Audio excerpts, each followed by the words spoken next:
Well, hello. Oh, wait a minute. Yes, it is started. They moved where they put the little thing. Hey, I'm Andrea Goeglein. This is week 2, quarter 4 of 2024, and it's the Unicorn Challenge. And what we're going to do today is the next 7 steps.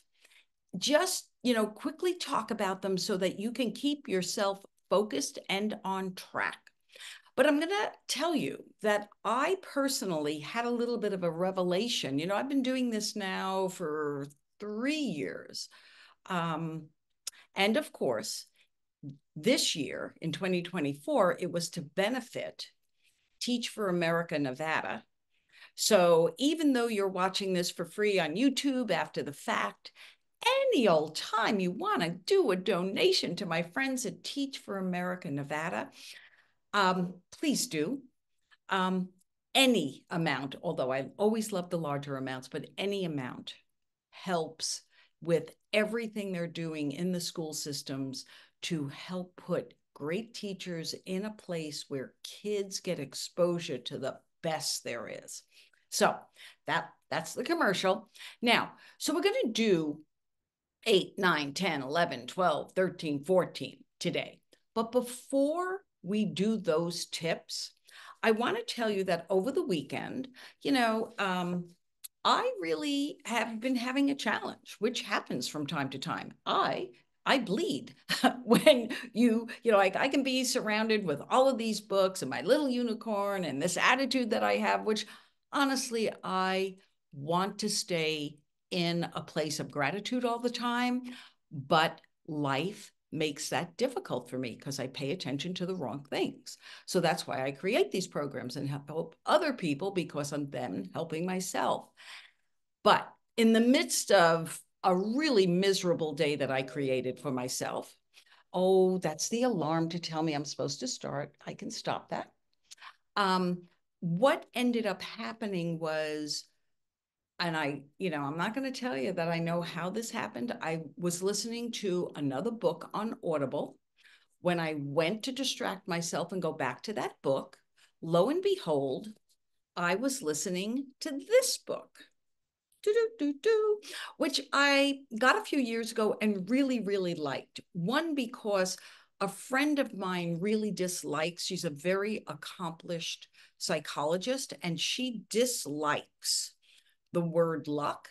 I happen to relate to it because I always viewed luck as being in a place, but all of a sudden things that you did not know could happen, just converging and allowing something bigger to happen. Now, you notice I used neutral terms. I didn't say good things happen, because sometimes that convergence can look very different.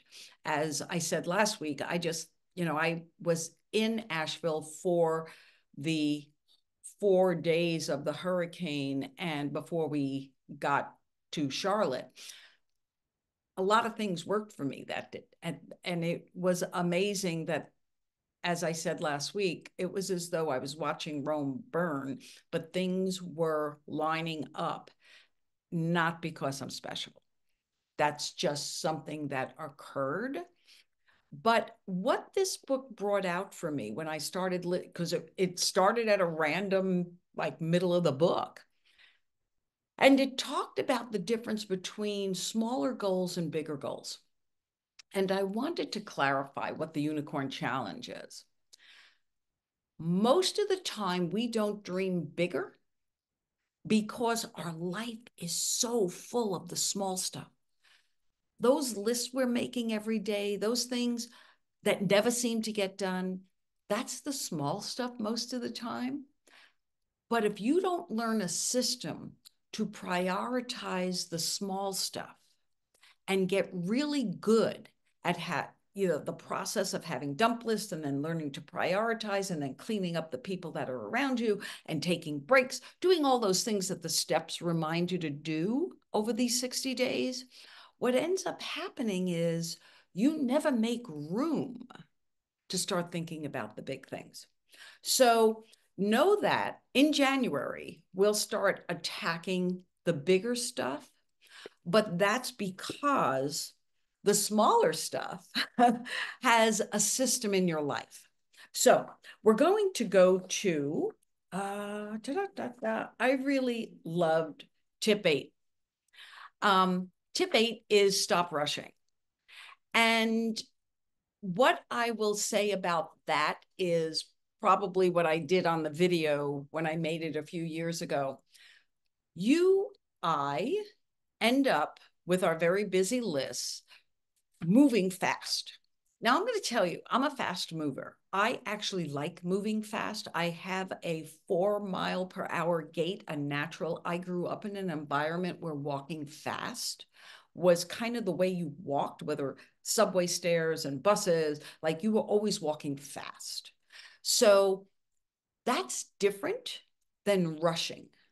Rushing is putting an artificial constraint on your mind that, oh my God, I've got to hurry up. I have so many things to do. I can't get everything done. I've got to go. I've got to go. Oh, please slow the bleep down. And what I will tell you is that 30 plus years ago, I caught that in my own life.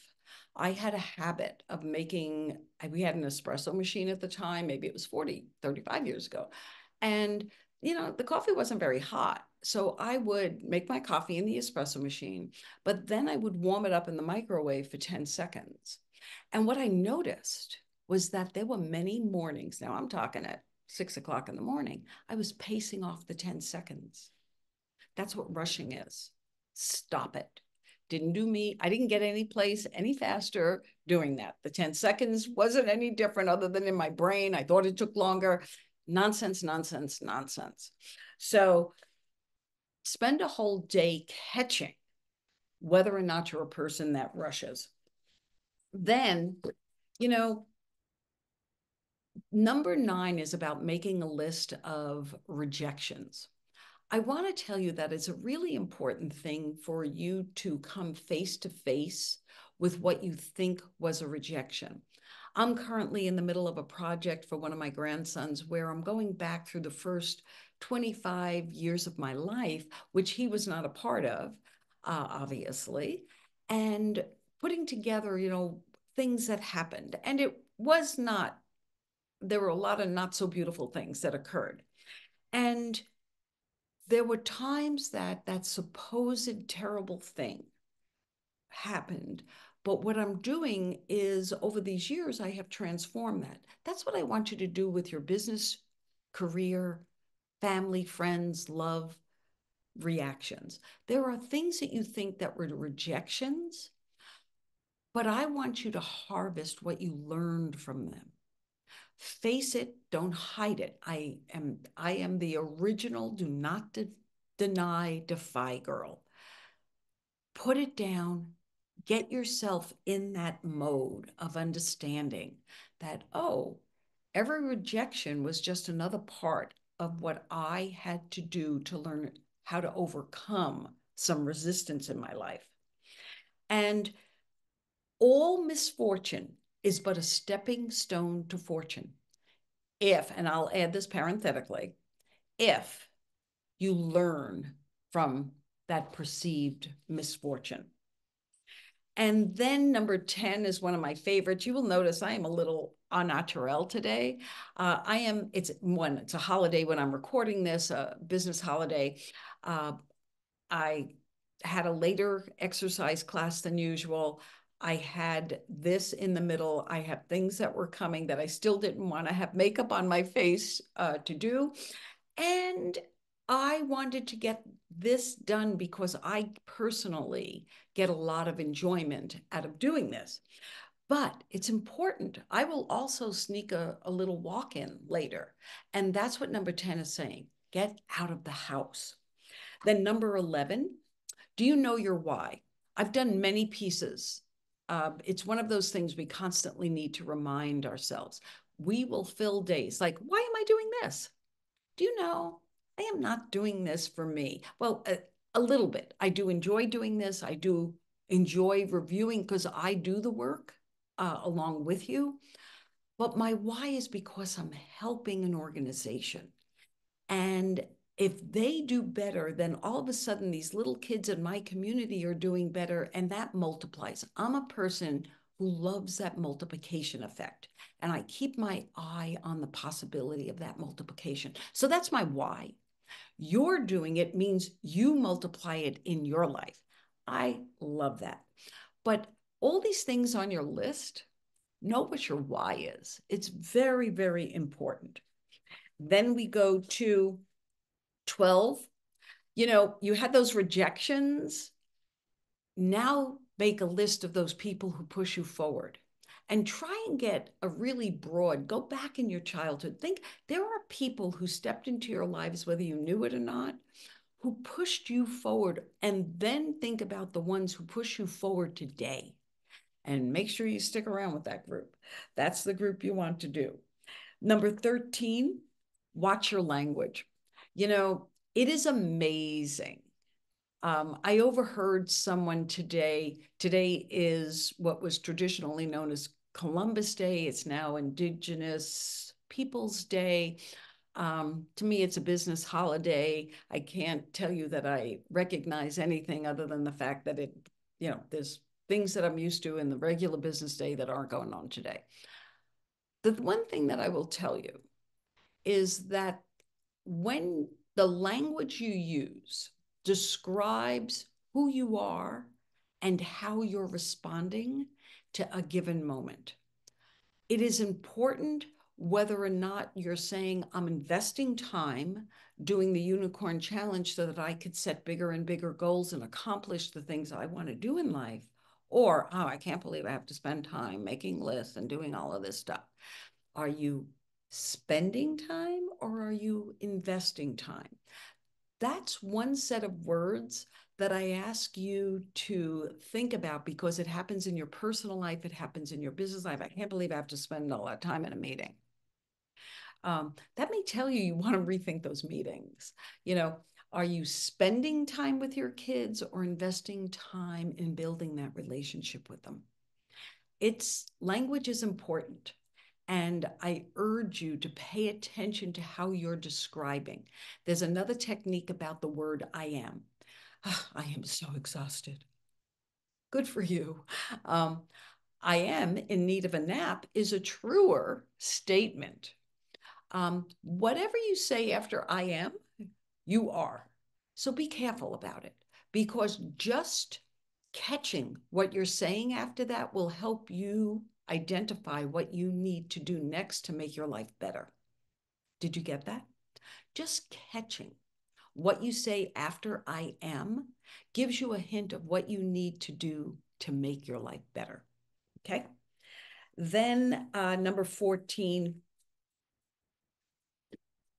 you know how I started this telling you that Teach for America, Nevada is how I would like you to give a little donation for me doing this work. Well, it is important, the same way that you know who pushes you forward, that you know who you are pushing forward, that you step back and say, oh, when I invest time with my children, I'm allowing them to free up some mental time to enjoy the next thing they're doing. That's why I do it. Who are you investing in? And I'm going to leave it right there. These, of course, this is one per day. I'm going over like what the next week will look like for you. But more importantly, I want you to get a feel for what it looks like when all of these things, like I've set up one a day, but in the end, when you start working and applying it towards your bigger goals, what you will notice is that every one of these steps, one shows up at one point, like I get out of the house first thing in the morning. I may be thanking someone. I had a friend who invited me to an event that she created to help others. It's called Kick Up Your Heels for global gaming women. And when Patty Becker created that, it was 15 or better years ago. It didn't exist. Helping finance women in the gaming industry to forward their education so that they could get promoted. Just didn't exist. 15 years later, it is an overwhelming success, and hundreds of women benefit every year. I got invited to go and do that. When I was there doing that, before I turn off my little phone here, what ended up happening was that I met some people that I'll be able to follow up with this week who will potentially help with one of the boards I sit on. Patty helped me. I then meet these people. You need to see those interconnections in your lives. And the more you see them, that's what gratitude is in the moment. And that's what this whole little shenanigans is all about. So I am Andrea Goeglein. Please do the work. It does work. And as always, come back next week. We'll do the next 7 steps and give to my friends at Teach for America, Nevada. Thank you. Okay, how do I turn this thing off? Oh, there it is. Yay!